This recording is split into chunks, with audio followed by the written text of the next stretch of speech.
She was just a waitress. No one special, no one dangerous.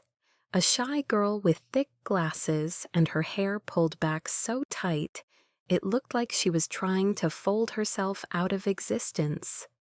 And yet, when she opened her mouth that night and spoke, every vampire in the room stopped breathing. The Vampire King, ancient beyond memory, feared across 3 continents. He froze. His father, a creature thousands of years old, who had never once flinched at anything, turned and stared at her like he was seeing something that had no business still being alive.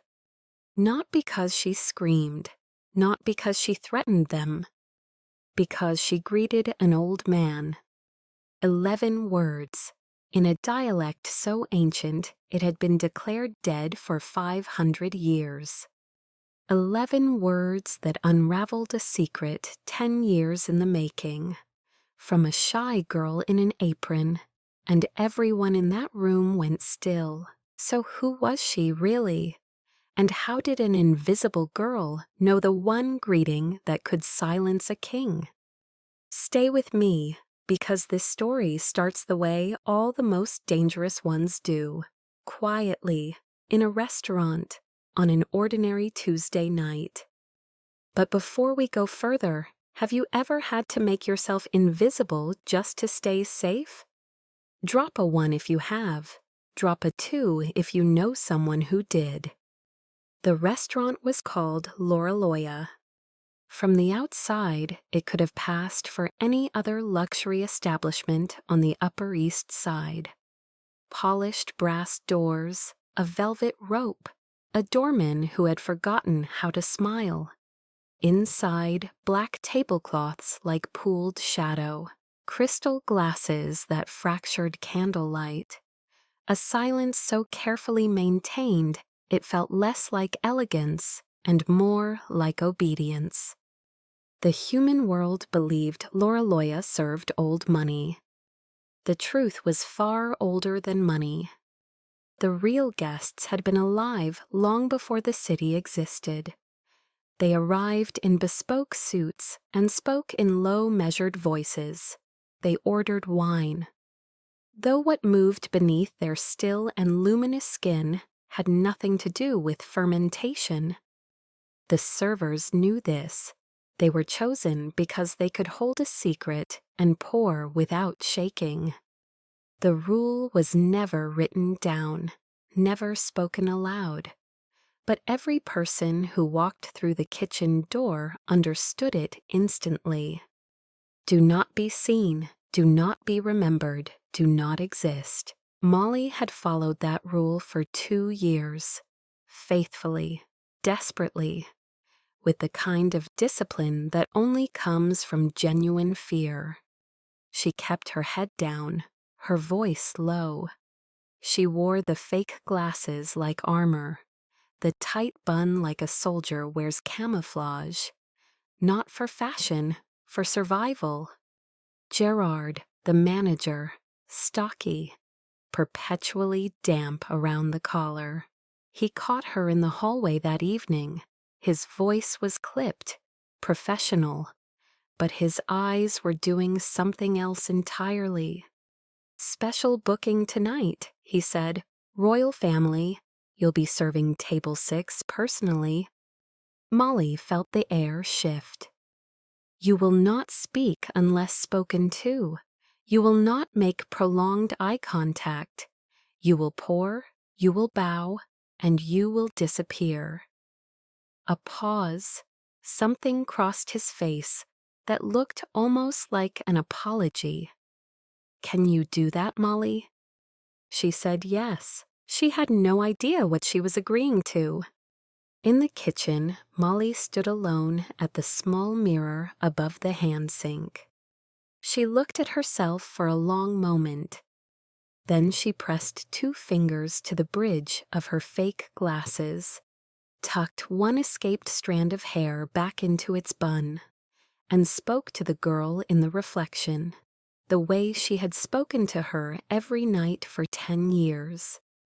Quietly, firmly, like a lock being turned. "You're just Molly, a waitress, a nobody." Not despair, something far more deliberate. A leash she placed around her own neck by choice, because she had learned. In the most painful way a person can learn anything. That being somebody in this world had consequences she could never afford again. Ricky appeared at her elbow, the sous chef, warm-faced, careful, the kind of man who always saved her a piece of bread at the end of a shift without making her ask. He didn't look at her when he spoke. "Eldrick family," he murmured. "The Vampire King lost 20 immortal souls last week. A sworn alliance with the werewolf clans, shattered. A beat. He didn't come here for the food, Molly." She did not move. But every trace of warmth left her face. Eldrick. That name didn't just frighten her. It reached inside her chest and pulled at something she had spent a decade trying to bury. Something that still bled when she pressed it wrong. She gripped the edge of the sink until her knuckles whitened. Just a waitress, she told herself. Just a nobody. But her hands were trembling, and the memories were already rising. Fire, smoke. Her father's voice cracking across the dark, calling her name in a language she was never supposed to speak again. She saw him through the pass-through window. Just a sliver of view, just a few seconds, but enough. He moved through Loraloya the way a storm moves through a valley. Not fast, not loud, with the absolute certainty that everything in its path will yield. Long white hair swept back from a face that looked carved rather than born. At his side, one hand resting on a staff of dark wood etched with runes that seemed to breathe in the candlelight. An older figure, pale as the space between stars. Eyes the color of ancient blood, the Vampire King's ancient father. The 4 bodyguards flanking them swept the room in slow, methodical arcs, the way predators do when they are not hunting yet, but want everything to know they could be. And then, just once, the son's gaze cut toward the kitchen window. Less than a heartbeat, but enough. The moment his eyes found the glass, Molly's mind erupted. Mountains, fire tearing through stone, her father's voice breaking on her name. The smell of sacred smoke so thick she could taste it. Even now, even here, even 10 years later. She blinked, she breathed. She looked down at the booking slip on the counter. Eldrick, party of 2, assigned server, Molly. For a moment she could not move. The man whose order had destroyed her world was sitting 15 feet away, at table 6, and she was holding the wine. She straightened her glasses, she smoothed a strand of hair, she picked up the bottle. Just a waitress, just a nobody. She had no idea that in less than 20 minutes she would speak 11 words in a dead language, words her father had whispered to her as a child, and shatter a silence 500 years deep. She had no idea that everything was about to change. And if you think you already know where this story is going, I promise you, you don't. Stay with me. She walked to table 6 the way a person walks towards something they cannot outrun. One step, then another, the wine bottle cool and solid in her hands, the only real thing in a room that had suddenly become very unreal. The 4 bodyguards registered her arrival with the practiced indifference of men who assessed threats for a living. Their eyes moved across her once, categorized her as harmless, returned to scanning the room. Gideon did not look up. The Vampire King's ancient father studied the menu with the expression of a man who found everything in the modern world faintly beneath him, a contempt so deeply settled it had stopped being an emotion. It had simply become a feature of his face. Molly poured the wine. Her hands were perfectly steady. She had trained them to be, trained everything about herself to be steady, neutral, invisible, and it was working. She was just a waitress, just a nobody. She was going to pour and bow and disappear. Then the king set down the menu. He lifted the glass, turned it, examined the color with those ancient crimson eyes, and then he said, in a voice like stone grinding against stone, "This is not Carpathian blood vintage. This is a forgery. Whoever sourced this wine has either never tasted the mountains." A pause, deliberate as a blade being laid on a table. Or they believe I cannot tell the difference. The temperature in the room dropped. Every server within earshot went rigid. Molly's heart slammed once, hard, against her ribs. "Walk away," said every instinct she had spent 10 years building. Bow and walk away, and do not exist. And then, from somewhere beneath all that careful, practiced invisibility, something older moved. She heard her father's voice, not a memory, a presence, as real as the bottle in her hands. "A Ravena never lets a lie stand unchallenged, little one. Not in our home, not at our table." She opened her mouth. "Forgive me." Her voice came out quiet, almost apologetic, but what followed it was neither. In the ancient vampire dialect, in the formal register of high nobility, the greeting reserved for blood royalty alone, the words her father had taught her in secret, by firelight, when she was 7 years old, she spoke. 11 words. The room did not go gradually silent. It went silent the way a heart stops, instantly, completely, without warning. Gideon's head turned. The Vampire King's hand, the one holding the crystal glass, went utterly still. 3 full seconds. No one breathed. Then Molly continued, in perfectly composed English, as though she had said nothing remarkable at all. The 1996 Carpathian vintage carries iron in the bottom note. Very particular to that mountain basin, this one carries copper, which means it was sourced from the Southern Valley, not the Peak Estates. She met the king's eyes for exactly as long as was appropriate. "You are not wrong, your grace, but neither is the wine fraudulent. It is simply misrepresented." King Eldrick set down his glass and looked at her, really looked at her, for the first time. "Where," he said slowly, "did a waitress learn to speak the old dialect?" Before Molly could manufacture an answer, Gideon's voice cut across the table, low, precise, a scalpel rather than a hammer.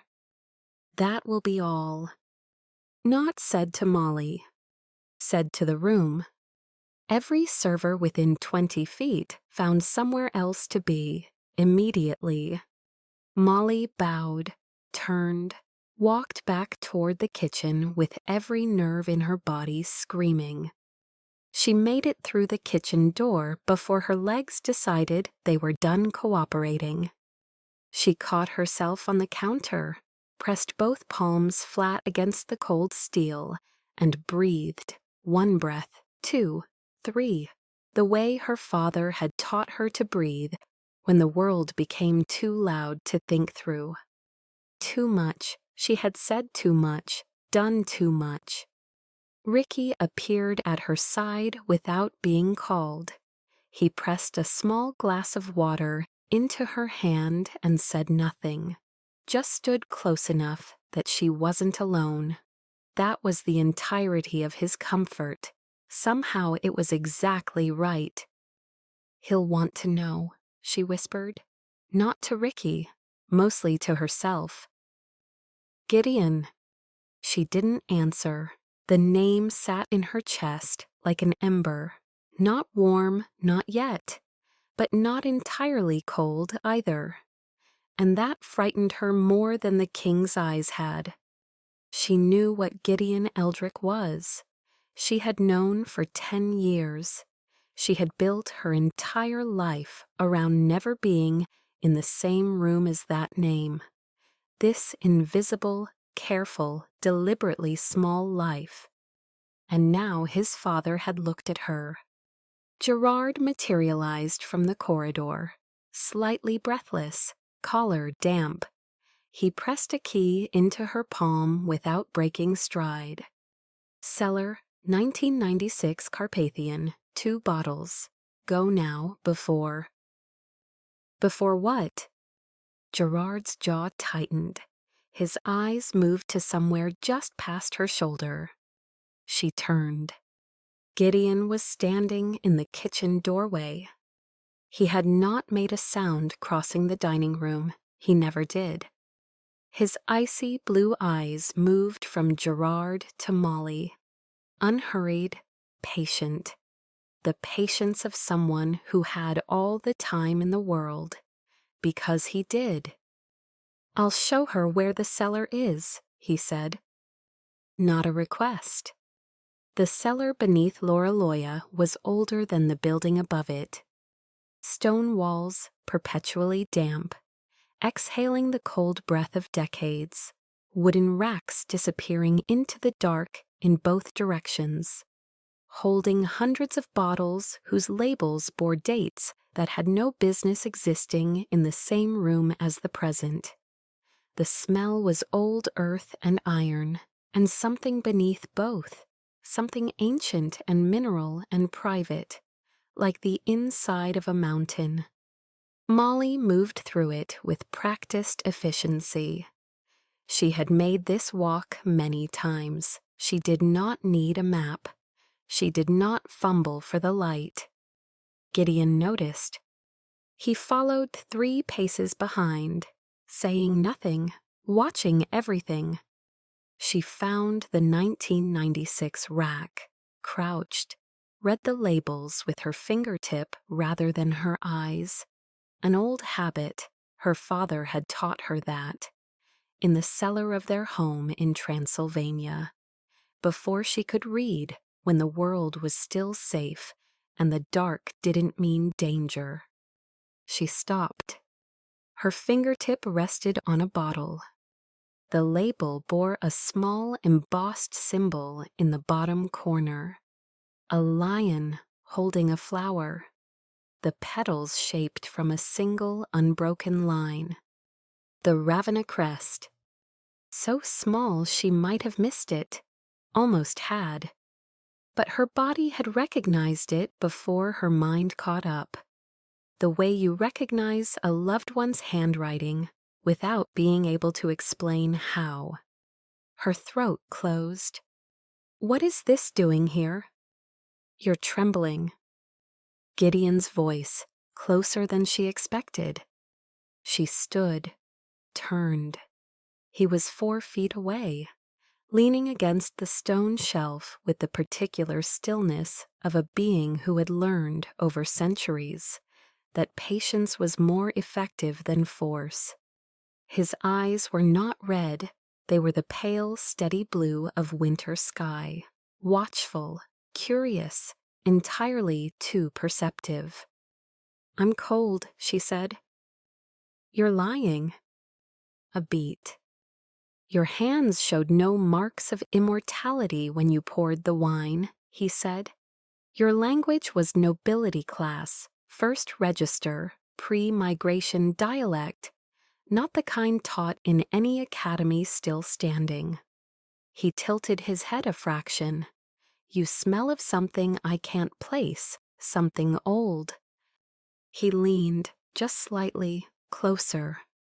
Molly's chin came up, and before she could stop herself, before the careful, practiced, invisible version of herself could intervene, her palm connected with the back of his reaching hand, sharp, decisive.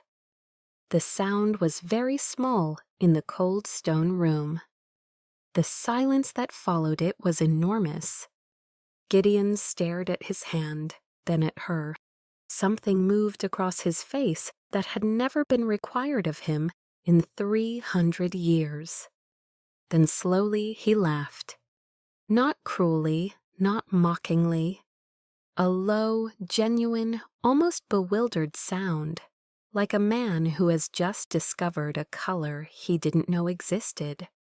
"You slap like a werewolf," he said, "or a former lover." "I slap like someone with boundaries," Molly said, before she could stop herself. A silence, this one different. "Gerard," his voice lifted slightly, carrying through the stone, "will be up in a moment." Then he looked at her again. "What are you hiding?" Not accusatory, genuinely curious, as though the question were the beginning of something rather than the end of it. She picked up both bottles, held them against her chest. "Nothing worth knowing," she said. She walked past him toward the stairs.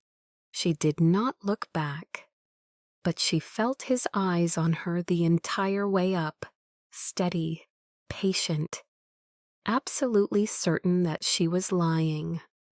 By midnight, the dining room had emptied of everyone except the Eldrick party.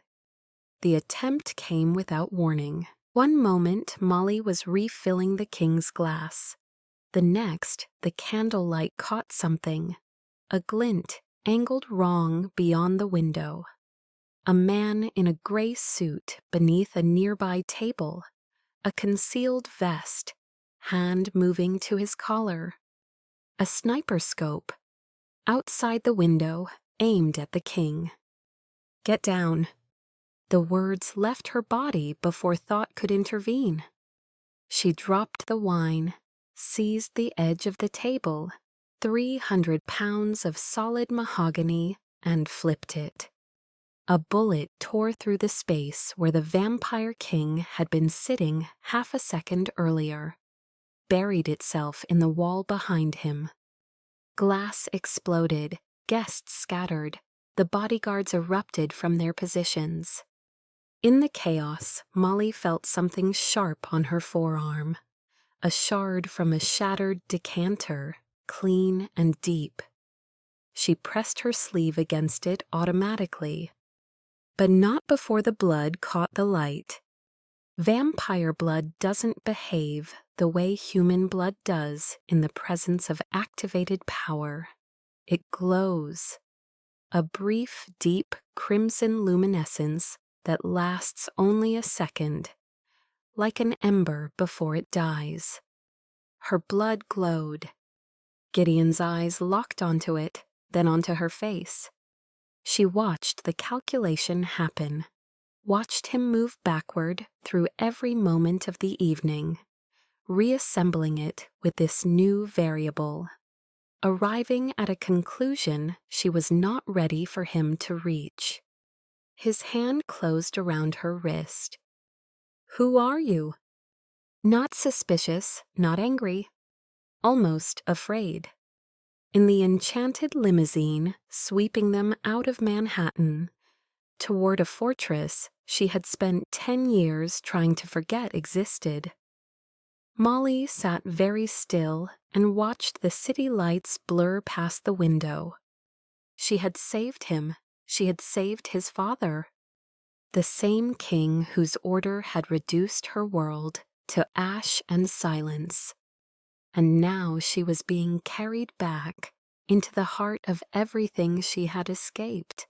In Gideon's office, an hour later, sitting across from him with a glass of brandy she didn't drink and a cut on her arm that had already begun to close too quickly.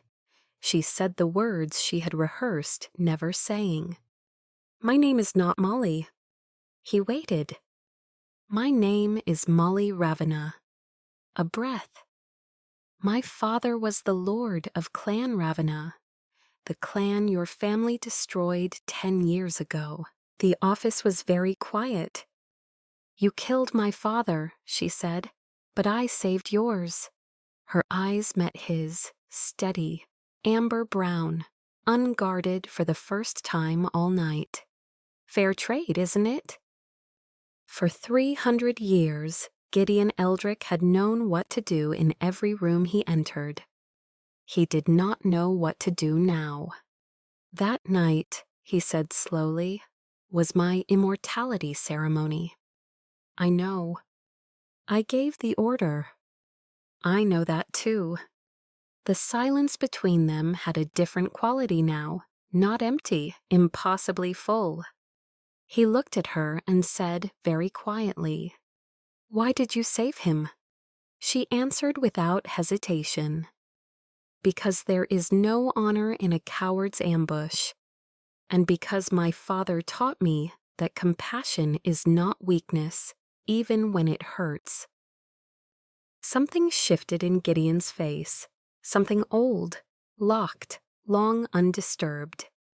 "I will protect you," he said. "While you are in this house, nothing will." The office door burst open. Rocco, head of security, breathless, pale even by vampire standards. "The shooter has been identified, sir." A pause. The order came from inside the clan.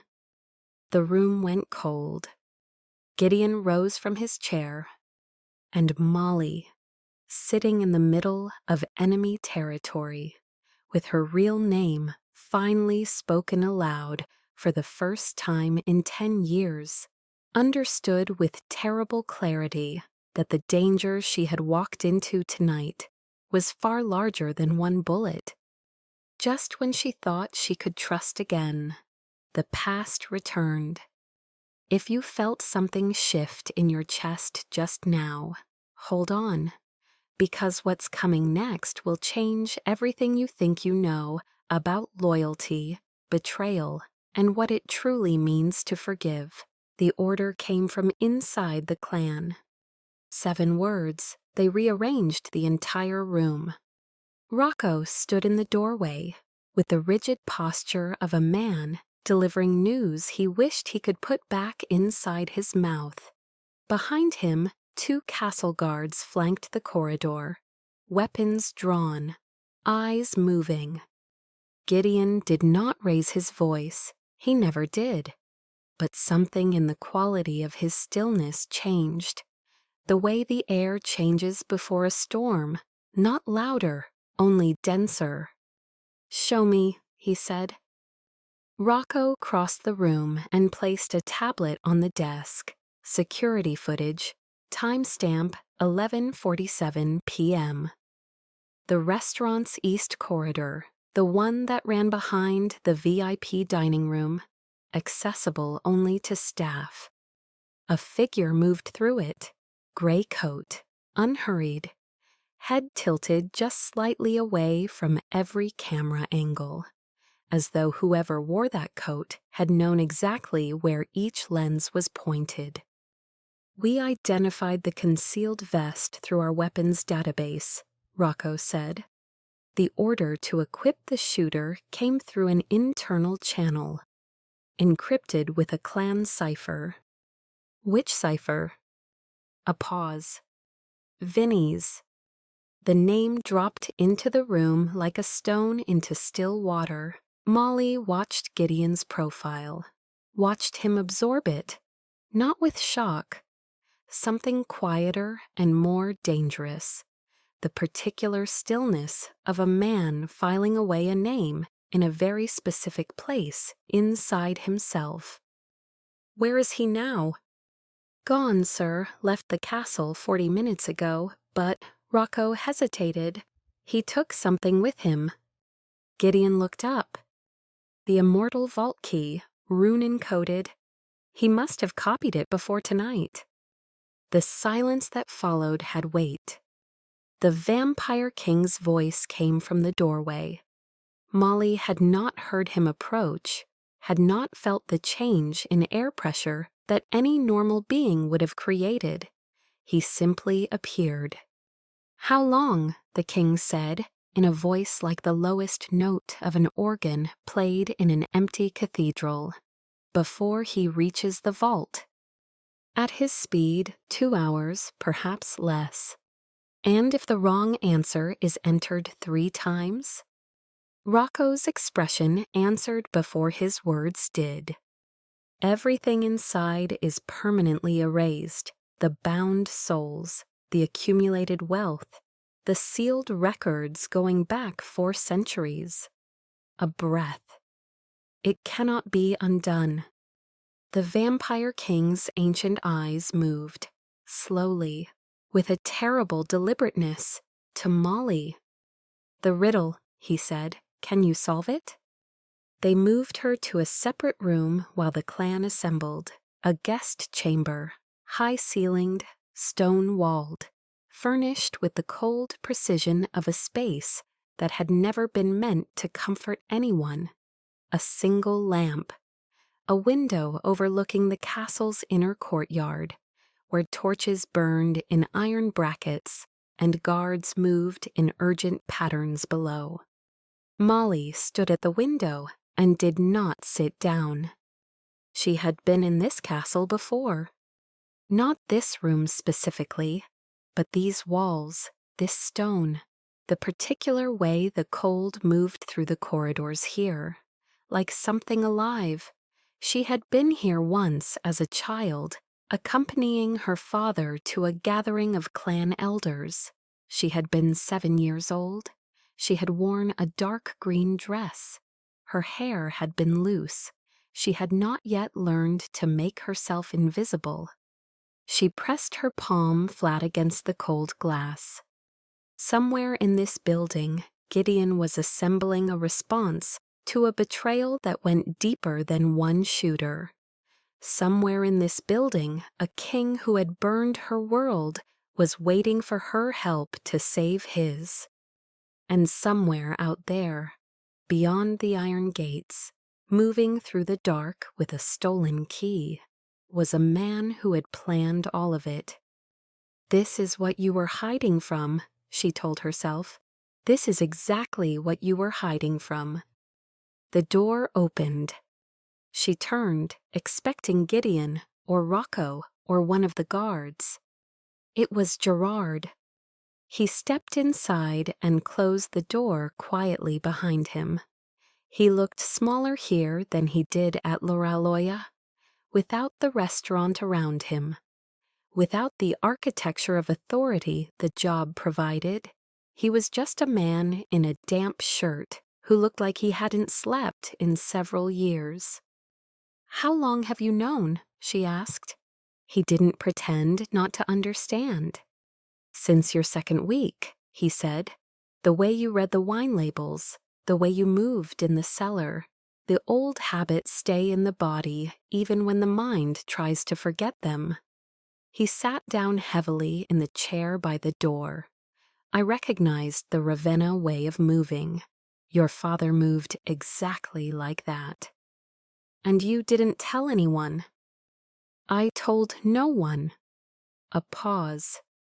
"I owed your father a debt. Old, personal, the kind that doesn't expire."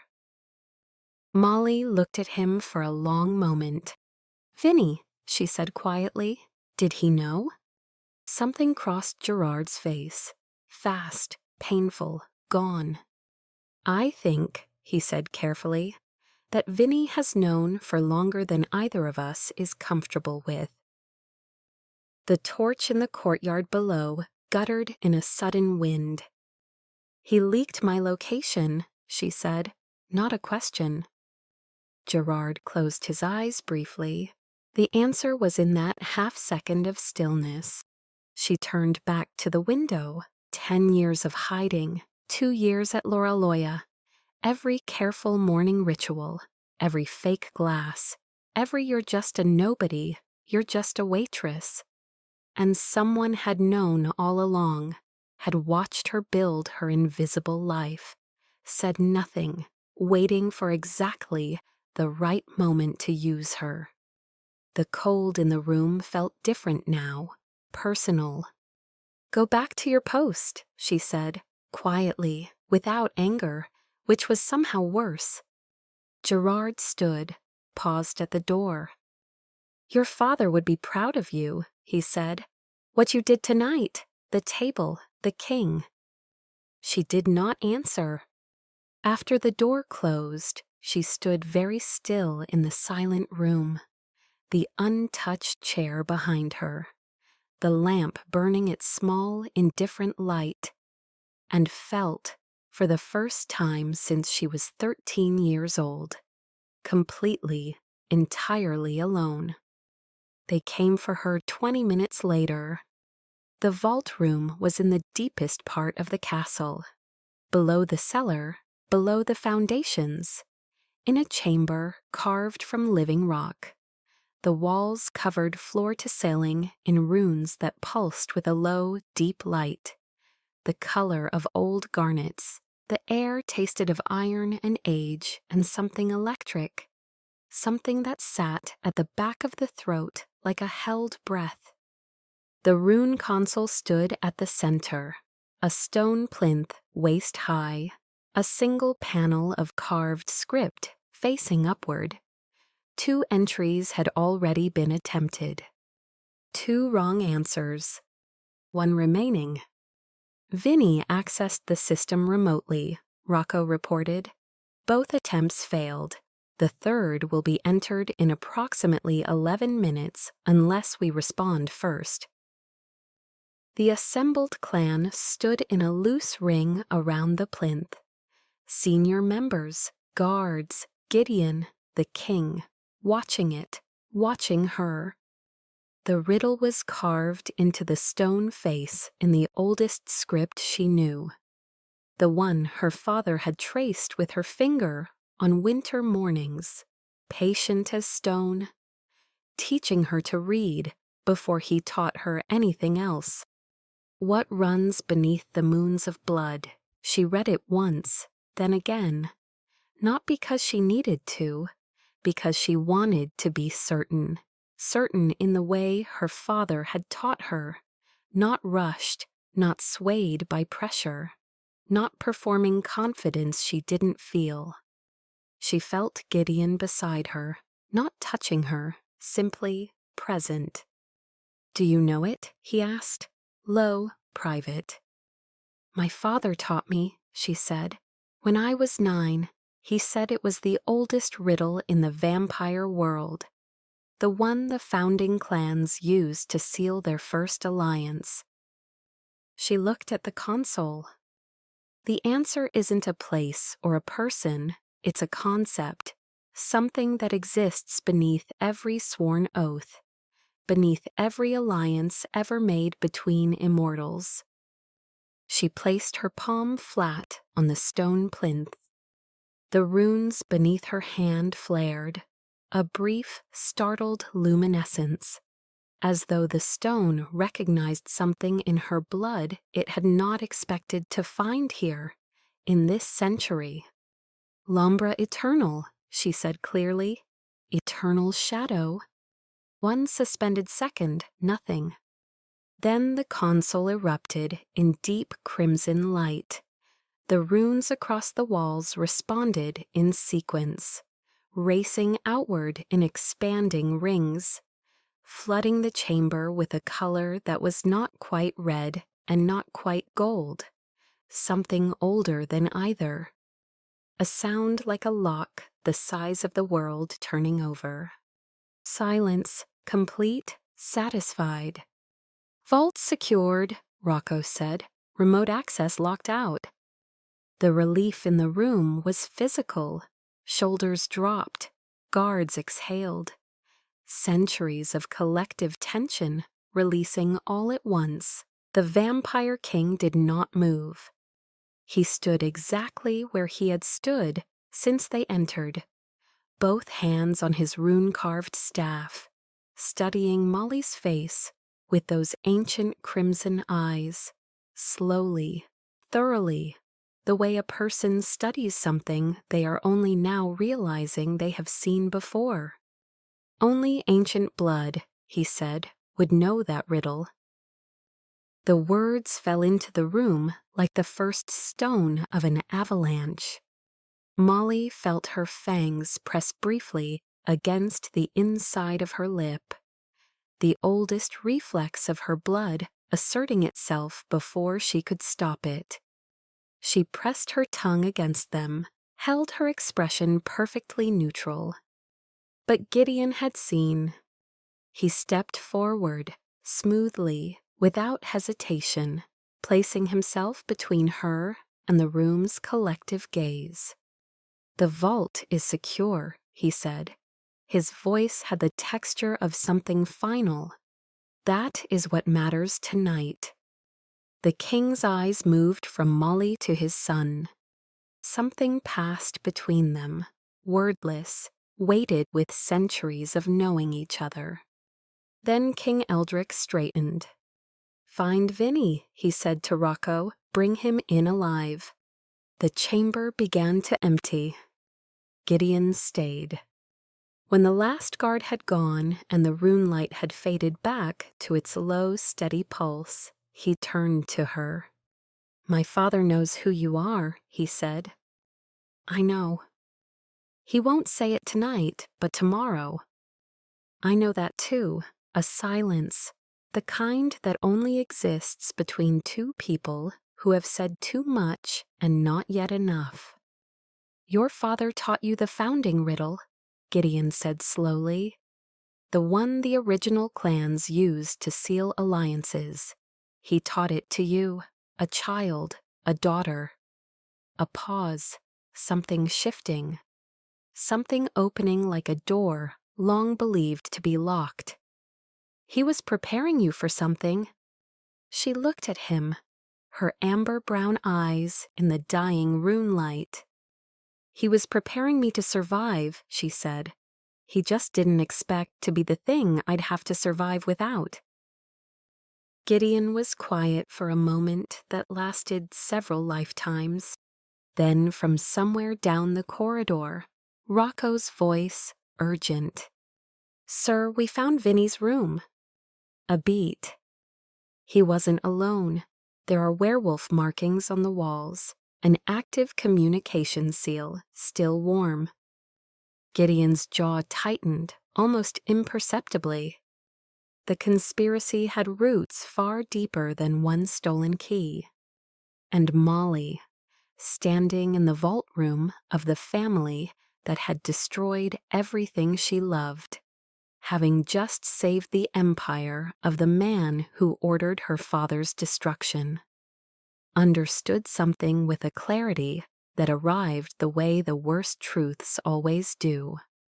Quietly, completely, too late to unknow. She had not stumbled into this night by accident. Someone had placed her at Loraloya. Someone had assigned her to table 6. Someone had needed her exactly here, exactly now, and had known long before she did that she would come. And in that moment, she understood the terrible truth. She had never been hiding at all. She had been waiting. Some truths take 10 years to surface, and when they finally do, they change everything.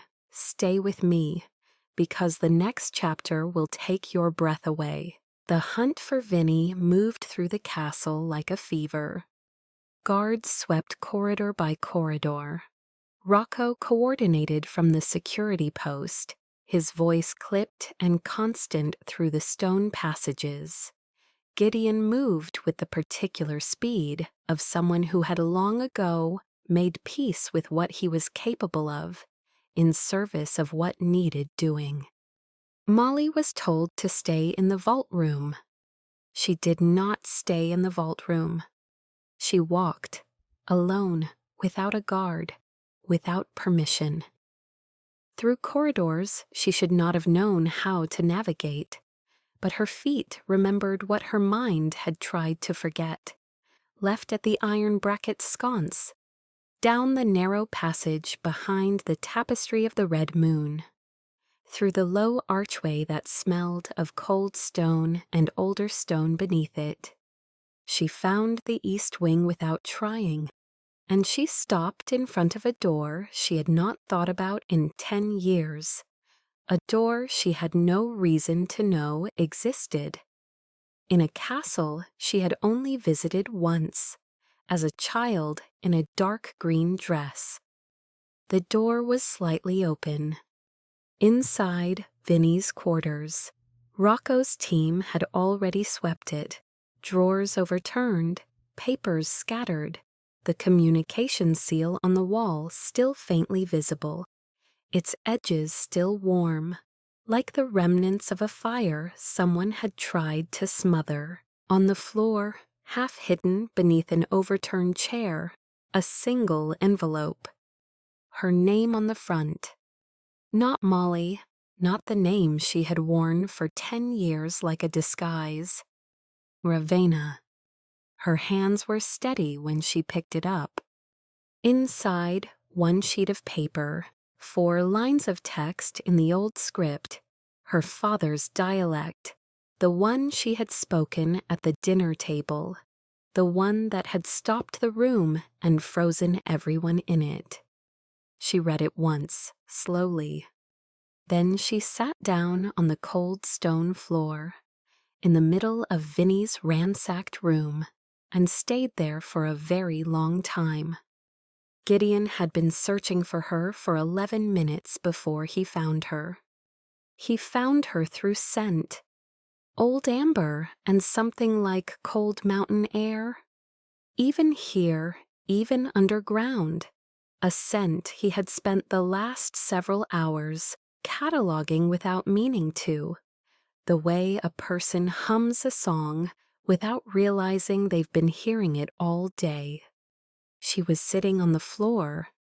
He had seen her hold steady at table 6 while serving the most dangerous creature in the room. He had seen her flip a 300-pound table without hesitation. He had seen her press her palm to an ancient vault console and speak the founding riddle with perfect composure. He had not seen this. She was sitting very still, a piece of paper in her hands, not crying. She was something quieter than crying, the particular stillness of a person who has received news they always knew was coming, and is now simply deciding what to do with it. He sat down beside her, not across from her, not standing over her, beside her, on the cold stone floor, his back against the wall. He said nothing at all. She had not expected him to sit down. She had expected a question, the measured analytical voice that had been taking her apart all evening. Instead, silence, his shoulder a few inches from hers, the shared cold of the stone floor, the particular quality of a person who has decided that presence is sufficient, and words are not required. Her father used to do that. When something had frightened her as a child, he would appear in the doorway of her room and sit on the floor beside her bed, not talking, not explaining, just there, as though his physical presence were a kind of answer. She had not let anyone sit beside her like that in 10 years. She looked down at the letter. He knew, she said. Her voice was steady. My father knew the attack was coming. He cast the curse himself. The one that made me appear human, the one that hid me. A breath. He wrote this letter 10 years ago, left it with Vinny, trusted him to deliver it when the time was right. Her jaw tightened briefly. Vinny kept it, used it to locate me, and then used me to get access to this castle. Gideon was quiet for a moment. What does it say? She looked at the page, at her father's handwriting, the same hand that had traced letters onto her fingertip in a cellar, not so different from this one. He says the curse will lift on its own when I am ready. Her voice softened on that word. Not when I am strong enough. When I am ready, he said I would know the difference. A silence shaped around something being understood. He also says that the Ravenna and Eldrick bloodlines were never meant to be enemies, that the conflict between the clans was manufactured by an older power, by someone who needed them divided. She heard Gideon's breathing change. He suspected Vinny, she said. He wrote the name right here. He suspected him 10 years ago. He couldn't prove it, so he hid me instead. The letter rested between them. Her father's handwriting, 10 years old, still warm with the shape of everything he had been unable to say to her in person. He couldn't protect his clan, she said quietly, but he could protect me, so he made me invisible. She felt, beside her, something shift in Gideon, not a sound, not a movement, something more interior, the particular shift of a person being reached by something they had believed themselves unreachable by. Her blood dripped onto the letter before she could stop it. The cut on her arm had reopened, a single drop, falling onto her father's handwriting, onto the word ready. The runes in the walls of the adjacent vault room pulsed once, responding to something they felt through the stone. And then the memory came for both of them at once. Not a vision exactly, more like a door opening in the back of the mind, one that had always been there, locked from the outside. Gideon saw a courtyard, stone, torchlight, a blood moon hanging enormous and red above the castle walls. He was sitting on a low wall, watching a child in a dark green dress, crouched in the corner of the courtyard, pressing her fingertip against a crack in the stone where a small fern had taken root. She was talking to it, very seriously, in the old dialect. He had watched her for quite a long time. Then he had gone and sat beside her at a careful distance and said nothing, and she had not told him to leave. Molly felt the stone wall, cold through the fabric of her dress, the smell of this castle. She had always thought she remembered it from arriving with her father. But it was this courtyard, this night, and a boy sitting at a careful distance on the wall. White hair, not yet cold, not yet certain, still becoming whatever he would eventually decide to be. She had not told him to leave. They had sat together until her father came to find her. The memory dissolved. They were back on the cold stone floor, a few inches apart, the letter between them, the weight of decades of forgotten history settling over them both like weather. Molly spoke first. "My father erased your memory," she said, "to protect me. Anyone who knew I existed was a risk." "He erased mine." "Yes." "I would have." Gideon stopped, started again. "If I had remembered." "I know," she said. A silence. Then from somewhere above them, a crash, a window giving way. Voices raised in the corridor. They were on their feet before the second sound. A figure moving fast through the doorway. One of the rogue werewolf allies Vinny had been communicating with, here to finish what the shooter had started. What happened next surprised everyone who witnessed it, including Molly. She did not think. She did not remind herself to stay invisible and small and nobody. She moved, and when she moved, the curse broke. Not with a sound, not with light or the dramatic force of magic giving way.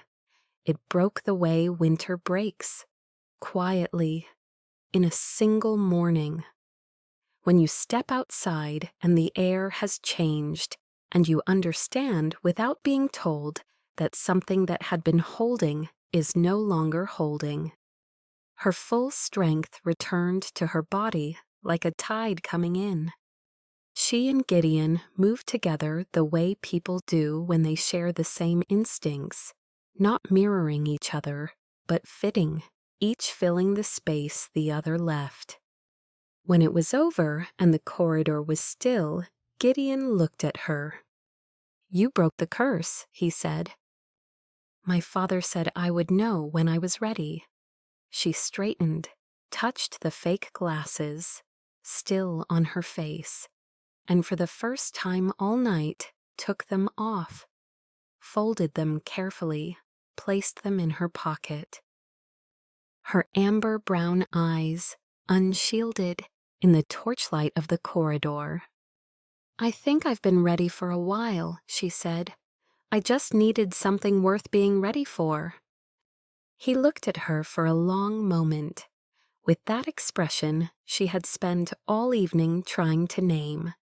She thought she knew what it was now. For the first time in 10 years, she knew exactly what she had to do. They say the bravest thing a person can do is choose to heal. And what Molly does next, it will remind you why hope is always worth fighting for. They found Vinny in the east courtyard just before dawn. He had not tried to run far. He stood with his gray coat still on and his hands at his sides. When Rocco's team surrounded him, he did not resist. He looked older than Molly had expected, not physically, but something behind his eyes had the quality of a man who had been carrying something too heavy for too long, and had finally, quietly, set it down. Molly stood at the edge of the courtyard and watched them take him inside. She had expected to feel something large, rage, or grief. The particular grief of having been used by someone her father had trusted. Instead, she felt quiet. Not empty, not numb, something more like the feeling after a long rain, when the air is clean and everything is still. Gideon appeared beside her, not touching her, simply there. "The king wants to see you," he said. She nodded. She had known it was coming. King Eldric's private chamber was not what she had imagined. Not iron and shadow. The room was old in the way that genuinely old things are old. Worn smooth, softened at the edges. A desk covered in correspondence stretching back across centuries. A fireplace that had clearly been burning here since before most countries existed. The king stood at the window, his back to her. He did not turn when she entered. "Sit down," he said. She did not sit down. A silence. Then, almost imperceptibly, the corner of his mouth moved. "Your father stood exactly the same way the first time I summoned him." Molly said nothing. He was the only clan lord who ever refused a seat in this room. King Eldric turned from the window. Those ancient crimson eyes in the firelight were not what she had expected. Something older than warmth. Something that had watched enough centuries pass to understand that most of what seemed important was not. "I know what I did," he said. 10 years ago, I know what was lost." "Then you know," Molly said quietly. that an apology is insufficient. Yes, the fire crackled between them. Your father was right. The conflict between our clans was manufactured. Vinny built false evidence piece by piece over years, and I acted without demanding proof. A long pause. That was my failure. That doesn't bring them back, Molly said. No, said the king, it does not. He reached into his coat and held something out toward her. A ring, old silver, worn smooth. A lion holding a flower, the petals shaped from a single unbroken line. Her father's ring. It was recovered from the ruins, the king said. I kept it. I believe now that I was keeping it for you. Molly closed her fingers around the ring. She thought of the mirror above the hand sink at Loraloya. You're just a waitress. You're just a nobody. And understood, standing here, that the words had served their purpose. She no longer needed them. My father taught me that forgiveness is not the same as absolution, she said. It doesn't erase what happened. It says I am choosing not to let this be the thing that defines me. King Eldrick was quiet for a long moment. Can you do that? I don't know yet, she said honestly, but I can begin. 3 days later, Molly stood in the great hall and addressed an assembled council of clan representatives and werewolf leaders. She spoke for 40 minutes, in the ancient dialect and then in English. She presented her father's letter, laid out Vinny's fabricated timeline, explained with the calm precision of someone who had spent 10 years thinking clearly in small spaces, exactly how the division had been built. And why? The hall was very quiet when she finished. Then one of the werewolf leaders stood, an older woman, silver-haired, weathered by things far harder than weather. The Ravenna Lord's daughter, we knew your father, he was a man of his word. She sat back down. Not a speech, not an apology, simply acknowledgement, the beginning of something. Gideon stood to Molly's left and said nothing, but she felt the steadiness of him beside her and thought, this is what it feels like to not be alone in a room. She had forgotten that feeling. She was glad to find it still existed. Vinny's judgment was carried out with sacred fire at dusk. Molly stood at the outer edge of the courtyard and watched, not with satisfaction, not with grief, with the particular attention of someone bearing witness. She had thought watching it would break something open in her. Instead, she felt the thing that had been broken for 10 years begin, very slowly, very quietly, to close. Before the flames reached him, Vinny looked across the courtyard.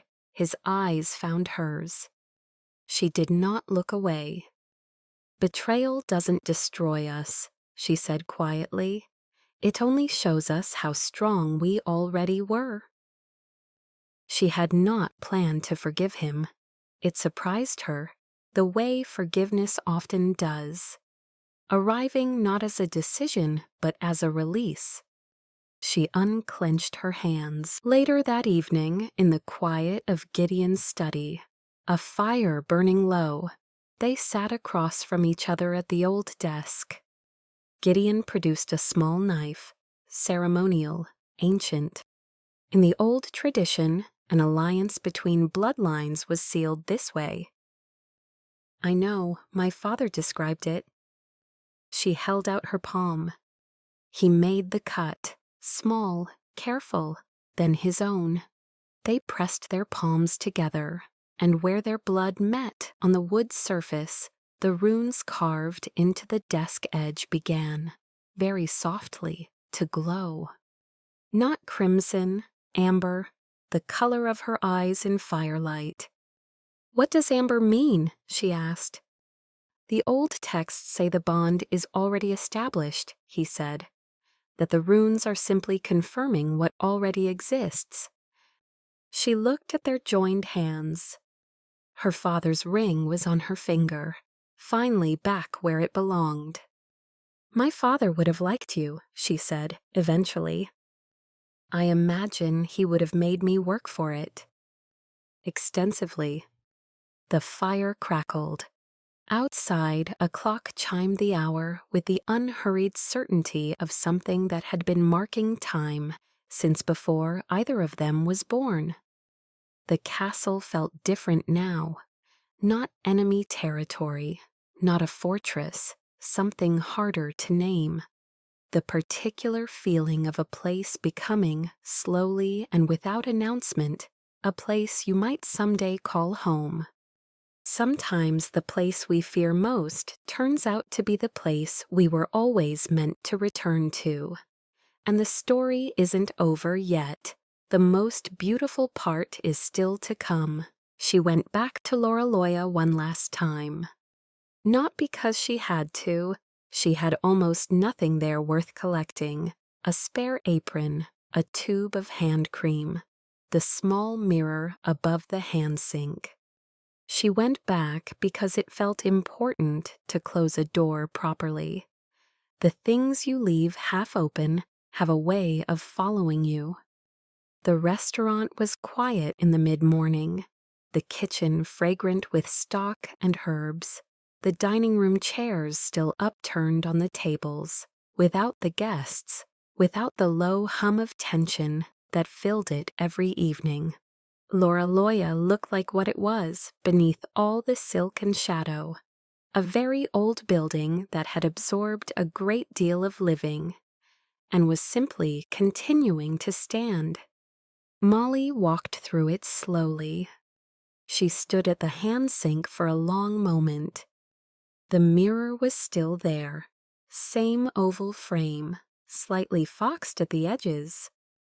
The glasses were gone. Her dark hair fell past her shoulders. The amber-brown eyes were open and level, not hiding anything. She thought about all the mornings she had stood here and made herself smaller. She did not say anything to the reflection. She didn't need to anymore. On her way out, she found Ricky at the prep station, breaking down vegetables with the calm efficiency of a man who had done this 10,000 times and found it, still, quietly satisfying.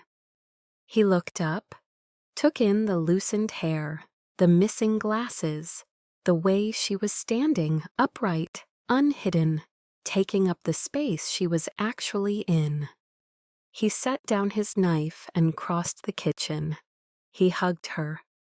The uncomplicated, solid embrace of someone who had been quietly in her corner for 2 years without asking for anything in return. "I knew," he said simply, "from the beginning, your father was a good man." She held on a moment longer than she'd planned. "Thank you," she said, "for the bread, every night, for not asking questions."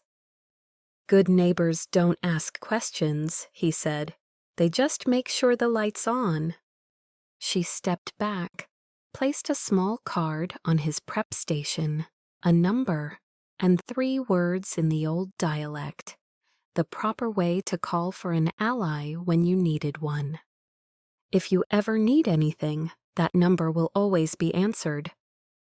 Ricky looked at the card, then at her. "The hidden raven," he said, quietly, a little awed. "That's what they're calling you." She picked up her bag.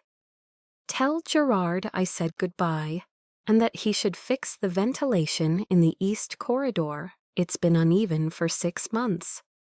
She walked out through the service entrance into the gray morning light. She did not look back. But she was smiling. That evening, she stood with Gideon on the castle balcony. The night was clear, the kind of clear that only happens far from the city's glow. the stars looked the way they must have looked to every person who had ever stood on this balcony. Across every century it had existed. She was teaching him the ancient dialect, not the formal register she had used at the dinner table, the everyday language, the one her father had used at breakfast, the one her mother had hummed when she thought no one was listening. The words for good morning and I'm tired and come look at this. The moon is extraordinary tonight. The language of living in a place rather than passing through it.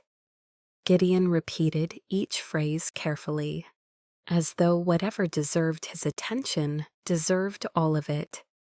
He got the tones wrong on the third word, fourth attempt in a row. Again, she said patiently. He looked at her sideways. With that expression she had been able to name since the stone floor of Vinny's ransacked room. Since the moment he had simply sat down beside her and said nothing. Wonder, the very old, very particular wonder of a being who had stopped expecting to be surprised by the world, and had been proven completely wrong. He said the word again. This time he got it right. She felt her father in the word when Gideon spoke it, not the sharp, breath-stealing grief she had carried for 10 years. Something quieter. The way you feel a loved person in the smell of something they used to cook. Present. Gentle. Not demanding anything. He would have wanted this, she said, not entirely to Gideon. The night held them both. She had spent 10 years whispering to a mirror that she was nobody. Her father had not hidden her to make her small. He had hidden her to keep her whole. The fake glasses, the tight bun, the practiced invisibility, those had not been a prison. They had been a chrysalis. And the difference between a prison and a chrysalis is simply this. One is meant to hold you forever. One is meant to hold you until you no longer need it. She was done needing it. The bravest thing she had ever done was not flipping a 300-pound table, or speaking 11 words into a silent room, or pressing her palm to a vault console while everyone stood frozen. It was this, letting herself be known. By someone, by anyone, after 10 years of choosing not to be. The smallest act, and the largest one. This story reminds us of something many of us already know in our bones, even if we haven't had words for it in a while. So many of us have learned, after loss, after a marriage that ended, after the world rearranged itself into something unrecognizable, to take up less space, to answer I'm fine before anyone has finished asking, to mistake invisibility for safety. But there is a difference between resting and disappearing. The people who truly belong beside us will not be frightened by who we really are. They will sit down on the cold floor without being asked. They will mispronounce something 4 times until they get it right. They will simply stay. If there is someone in your life who has been doing that, notice them today, put on the kettle, tell them one specific thing they've done that mattered to you, not a speech, just one moment, named out loud. Something like last March when you sat with me in the waiting room, even though you had somewhere else to be. I never forgot that. That's enough. It's always been enough. If this story moved something in you, share it with someone who might need it today.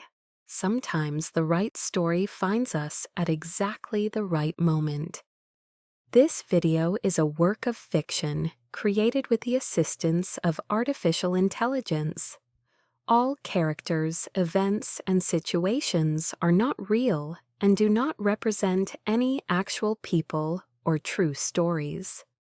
The content is intended for storytelling and emotional illustration.